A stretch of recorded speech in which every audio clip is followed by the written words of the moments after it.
ముఖ్యంగా ఆన్లైన్ బెట్టింగ్లతో రాష్ట్ర వ్యాప్తంగా ఎంతోమంది యువత దానికి బానిసలైపోయి తమ ప్రాణాలు కోల్పోతూ ఉన్నారు. గతంలోనే కేసీఆర్ గారు ప్రభుత్వం ఉన్నప్పుడు ఆన్లైన్ బెట్టింగ్ను నిషేధించడం జరిగింది. కానీ ఇప్పుడున్న కాంగ్రెస్ ప్రభుత్వం పట్టించుకోకపోవడం వల్ల అనేక గ్రామాల్లో ఎంతోమంది విద్యావంతులు, ఉద్యోగులు, యువత ఈ ఆన్లైన్ బెట్టింగుల్లో చాలా డబ్బులు పెట్టి చివరికి తమ విలువైనటువంటి ప్రాణాలు పోగొట్టుకుంటూ ఉన్నారు. నేను యువతను అందరినీ కూడా కోరుతా ఉన్నా, ఈ ఆన్లైన్ బెట్టింగ్లో మీరు పాల్గొనొద్దు. దీనికి పాల్గొని మీ విలువైన జీవితాలు నాశనం చేసుకోవద్దు. మీరు పైకి రావడానికి కష్టపడండి, బాగా చదవండి, బాగా పరీక్షలు రాయండి, మీ కాళ్ళ మీద మీరు నిలబడే విధంగా స్వయం ఉపాధి కార్యక్రమాలు చేయండి.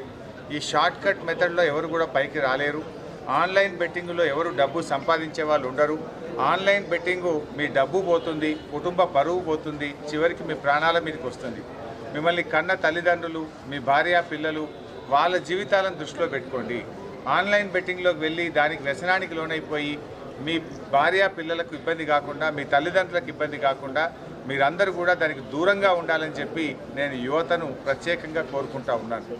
అదేవిధంగా రాష్ట్ర ప్రభుత్వం కూడా దీని మీద చొరవ చూపి ఈ ఆన్లైన్ బెట్టింగ్ గేమ్ నిర్వాహకులు ఎవరైతే ఉన్నారో వాళ్ళందరినీ పీడీ యాక్ట్ పెట్టి అరెస్ట్ చేసి జైళ్ళల్లో వేయాలి.